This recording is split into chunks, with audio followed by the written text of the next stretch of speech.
வணக்கம் ஐயா, உங்களுடைய பேரு, நீங்க என்ன பண்ணிருக்கீங்க, வரக்கூடிய தேர்தல் 2026 சட்டமன்ற தேர்தலில் உங்களுடைய எதிர்பார்ப்புகள் என்னவா இருக்கு, உங்களுடைய வாக்கு எதன் அடிப்படையில் இருக்கும்? முதல்ல என்னுடைய வாக்கு அடிப்படை பாத்தீங்களா, ஃபர்ஸ்ட் இந்த அத்தியாவசிய பொருட்கள்லாம் ஜாஸ்தியா இருக்குது. போன எடப்பாடியா இருந்த ஆட்சி காலத்துல இருந்த அளவுக்கு இப்ப கொஞ்சம் அது ஜாஸ்தியா இருக்கிற மாதிரி தெரியுது. அதெல்லாம் குறைக்கணும். இவங்க அடுத்த ஆட்சி காலத்துல கொஞ்சம் குறைச்சா பரவாயில்லன்னு பாக்குறேன். அடுத்தது அத்தியாவசிய பொருட்கள்னா நீங்க சொல்ல வர்றது அரிசி மத்த உணவுப் பொருட்கள் அவர் இருந்த காலத்துல கொஞ்சம் எல்லாம் கட்டுப்படுத்தி இருந்தாங்க. இப்ப கொஞ்சம் அதிகமா இருக்கிற மாதிரி தெரியுது. கம்மி பண்ணணும். அடுத்ததாங்க சரி, இப்போ இலவசங்கள் அதிகமா கொடுக்கறது, அதுக்கப்புறம் ஓட்டுக்கு காசு கொடுக்கறது, இதெல்லாம் நீங்க ஆதரிக்கிறீங்களா இல்ல மறுக்கிறீங்களா? அது மக்கள் அது பெருசா எடுத்துக்கிறதே இல்லை. அது ஈஸியா பழகிட்டாங்க.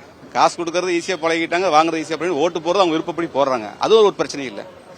அடுத்ததும் இப்போ இதுக்கு முன்னாடி ஒரு மும்முனை போட்டியா இருந்துச்சு. இப்போ ஒரு 4 முனை போட்டியா களம் மாறி இருக்கு. அதாவது புதுசா ஒரு அரசியல் கட்சி உள்ள வராங்க, அந்த கட்சிக்கு ஆதரவும் இருக்கு, எதிர்ப்பும் இருக்கு.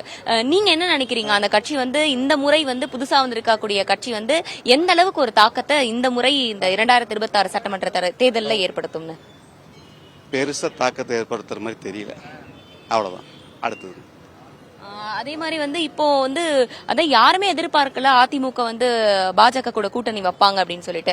இந்த முறை கூட்டணி வச்சிருக்காங்க. இந்த கூட்டணியை தமிழ்நாட்டு மக்கள் எப்படி பார்ப்பாங்க? எப்பயும் போல அந்த கூட்டணியில ஆரம்பத்துல ஐயா தலைவர் கலைஞர் இருந்த போது பிஜேபியோட கூட்டணி வச்சிருக்காங்க. அம்மா இருந்த போதும் ஆதரவு வச்சுட்டு வெளியே வந்திருக்காங்க. அதே மாதிரி இப்ப எடப்பாடி கூட்டணி அதுல பல தமிழ்நாடு மக்களுக்கு அது தெரியாது. ஒன்றும் பெருசா ஒரு வித்தியாசம் ஒண்ணும் இல்ல.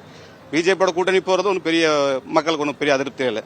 வராது வரதும் கணக்கு. அவ்வளவுதான். அடுத்தது இப்ப ஈரோடு மாவட்டத்தை பொறுத்த வரைக்கும் இந்த விஷயங்கள்லாம் எங்களுக்கு பண்ணா, இன்னும் மேம்படுத்தினா எங்களுக்கு வாழ்வாதாரம் நல்லா இருக்கும், எங்களுடைய பர்சனலா எங்களுக்கு இதெல்லாம் நாங்க பண்ணா நல்லா இருக்கும்னு யோசிக்கிறோம் அப்படின்னா என்ன விஷயங்கள்?